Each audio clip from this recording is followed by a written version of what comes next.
பரிசுத்தமுள்ள தேவனுக்கு ஸ்தோத்திரம். இன்றைய வல்லமையின் விதை சங்கீதம் 149:8. அவர்கள் வாயில் கர்த்தரை உயர்த்தும் துதியும் அவர்கள் கையில் இருபுறமும் கருக்குள்ள பட்டயமும் இருக்கும். இது யாருக்குங்க சொல்லப்பட்டிருக்கிறது? பரிசுத்தவான்களாகிய உங்களுக்கும் எனக்கும் தான். இந்த அதிகாரங்கள் எல்லாம் கர்த்தர் நமக்கு கொடுத்திருக்கிறாரு.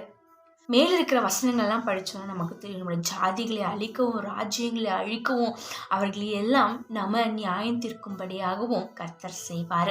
ஏன் இதெல்லாம் நமக்கு கொடுக்கப்படுகிறதுனா, அந்த கனம் பொருந்திய பரிசுத்தவான்களா நம்ம இருக்கிறதுனால தான் இந்த அதிகாரம் அனைத்தையுமே அவர் நமக்கு கொடுக்கிறாரு. இருபுறமும் கருக்குள்ள பட்டயத்தை அவர் நமக்கு கொடுத்திருக்காரு. சத்ருவை நம்ம அழிக்கும்படியாக அந்த அதிகாரத்தையும் அவர் நமக்கு கொடுத்திருக்கிறாரு. கர்த்தர் நம்மை கனம் பொருந்தினவராய் பார்க்கறதுனால தான் அவர் நமக்கு இந்த அதிகாரங்களை கொடுத்திருக்கிறாரு. அவர் நமக்கு கொடுத்துதான் இந்த கிருபையை ஒரு நாளும் நம் அசதியாக எண்ணிவிடக்கூடாது. அவர் கொடுத்த கிருபையை ஒவ்வொரு நாளும் நம்ம பயன்படுத்துறவர்களாக இருக்க வேண்டும். அது மட்டும் இல்லாம பரிசுத்தவான்கள் எல்லாரும் கர்த்தருக்குள்ள மகிழ்ந்து களி கூர்ந்து படுக்கையில நம்ம கம்பீரமாய் மகிழ்ந்து கொண்டு இருப்போம்.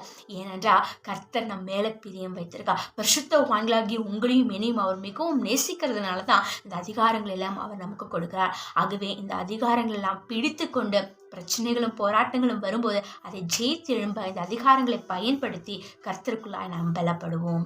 ஜெபிப்போம்.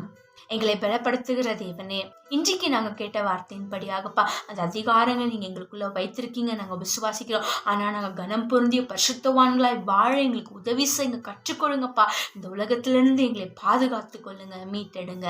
இயேசுவின் நாமத்தில் பிதாவே, ஆமேன். கர்த்தர் தாமே உங்களை பரிசுத்தப்படுத்துவாராக. வல்லமையில் வளரு, வல்லமையாயிரு. God bless you.